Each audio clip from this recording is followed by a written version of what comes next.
खाने के लिए, कुछ बेचने के लिए भी तैयार नहीं, जिससे मेरा गुजारा नहीं हो रहा था। कोई बात नहीं कमला, हम तुम्हारा ख्याल रखेंगे। किन्नर लोग कमला को एक खाली घर में रहने के लिए जगह दे देते हैं और उसकी देखभाल भी करते हैं। कुछ ही महीने बाद कमला अपने बच्चे को जन्म देती है, पर अफसोस, कमला बच्चे को जन्म देते ही अपनी जान गंवा देती है। जब सब किन्नर बच्चे को देखते हैं तो बहुत खुश हो जाते हैं, क्योंकि वो बच्चा भी किन्नर ही था। कमला ने एक किन्नर बच्चे को जन्म दिया था। अब इस बच्चे की देखभाल कौन करेगा? हम तो इस बच्चे को गांव के दूसरे इलाके में भी नहीं भेज सकते। और तो क्या हुआ, इस बच्चे की माँ नहीं रही तो हम इसे पालेंगे। अब ये हमारे इलाके में रहेगा, हमारे साथ रहेगा। फिर वो किन्नर उस किन्नर बच्चे को गोद ले लेते हैं, उसका नामकरण कराते हैं। उस किन्नर बच्चे का नाम शक्ति रखा जाता है। देखते ही देखते शक्ति बड़ी होने लगती है। उसके रंग रूप बहुत सुंदर थे। वो बहुत सुंदर किन्नर दिखती है। एक दिन शक्ति एक किन्नर से पूछती है, माँ जी सुनिए ना, ये गांव के दूसरे इलाके में भी तो लोग रहते हैं, तो हम वहाँ क्यों नहीं जाते? हम उनसे अलग क्यों रहते हैं? शक्ति, क्योंकि वो लोग हमारे जैसे नहीं, वो लोग हमें पसंद नहीं करते, इसीलिए हम उनसे अलग रहते हैं। क्यों? वो हमें क्यों पसंद नहीं करते? मुझे एक बार उस इलाके में जाना है, मैं एक बार वहाँ जाकर घूम कर आऊँ। शक्ति, खबरदार, जो तू उस इलाके में कभी भी गई तो अपनी जान नहीं गंवाना चाहती तो उस इलाके में कभी कदम भी नहीं रखेगी, समझी? इतना कहकर वो किन्नर वहाँ से चली जाती है। शक्ति उस किन्नर की बात सुनकर बहुत रोती है।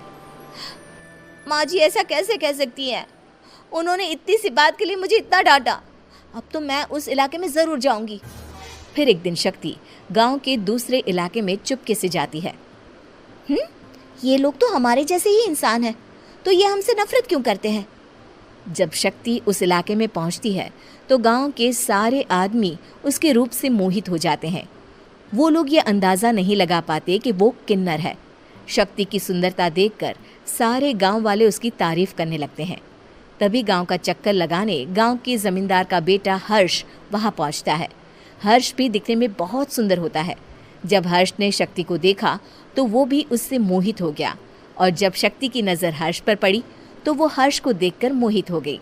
आपको पहले कभी इस गांव में देखा नहीं। इस गांव में आप नए हैं क्या? जी नहीं, वो मैं बस।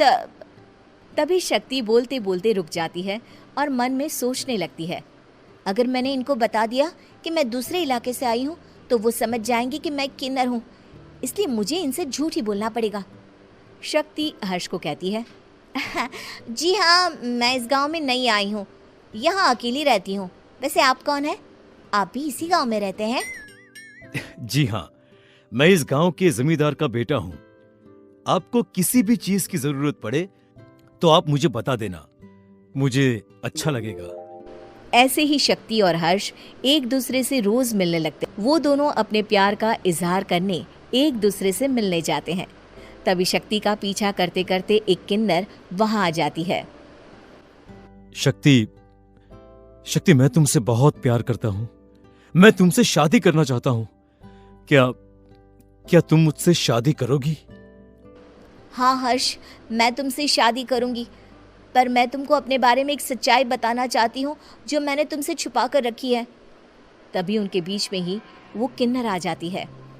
शक्ति, तेरी हिम्मत कैसे हुई ऐसा करने की? वो किन्नर शक्ति को खींचकर गांव के जमींदार के पास ले जाती है। हर्ष भी वहां शक्ति को बचाने के लिए पहुंच जाता है। जमींदार शक्ति और हर्ष के प्यार के बारे में सुनकर गुस्से में आ जाता है और शक्ति को गांव के बाहर निकालने की सजा देता है। शक्ति ये बात सहन नहीं कर पाती और कुएं में कूदकर अपनी जान दे देती है। जमींदार हर्ष की शादी गांव की एक लड़की से करवा देता है, पर हर्ष इस शादी से खुश नहीं होता। शक्ति अपना बदला लेने के लिए मरने के बाद किन्नर चुड़ैल बन जाती है।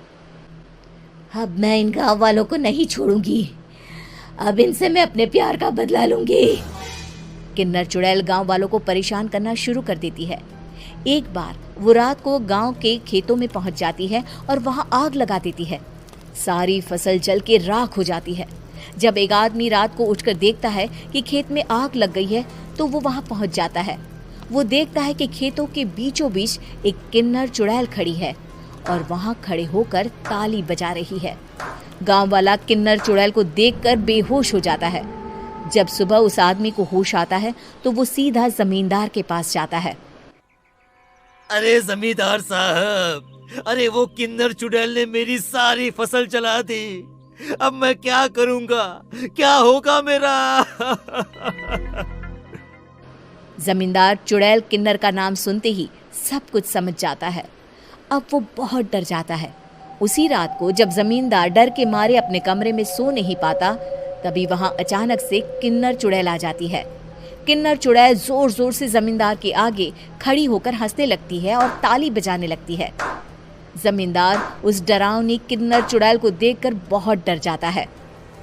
तूने मेरे साथ बहुत बुरा किया, अब मैं तुझे जान से मार दूंगी।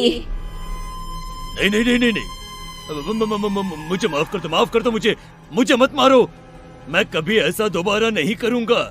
अब तुम जो बोलोगी वही मैं करूंगा। ठीक है, मैं चाहती हूँ कि किन्नर इलाका गांव के इलाके से जुड़े और गांव का कोई भी आदमी किन्नर समाज से द्वेष ना करे, उससे नफरत ना करे, नहीं तो मैं सारे गांव को मार दूंगी। और तुम गांव में एक नया कानून बनाओ कि अगर किसी ने भी किन्नर समाज को हानि पहुंचाने की कोशिश भी करी या इनसे भेदभाव करने की भी कोशिश करी तो उनको कड़ी से कड़ी सजा मिलेगी। हाँ हाँ हाँ हाँ, मैं ऐसा ही करूंगा। तुम जो बोलोगी वो मैं करूंगा, पर मुझे जाने दो प्लीज। तब वो किन्नर चुड़ैल वहां से चली जाती है। गांव का जमींदार किन्नर चुड़ैल का कहा मानते हुए दोनों इलाकों को एक कर देता है और नया कानून भी लागू कर देता है। तब से वहां किन्नर समाज और बाकी गांव वाले शांतिपूर्वक रहने लगते हैं।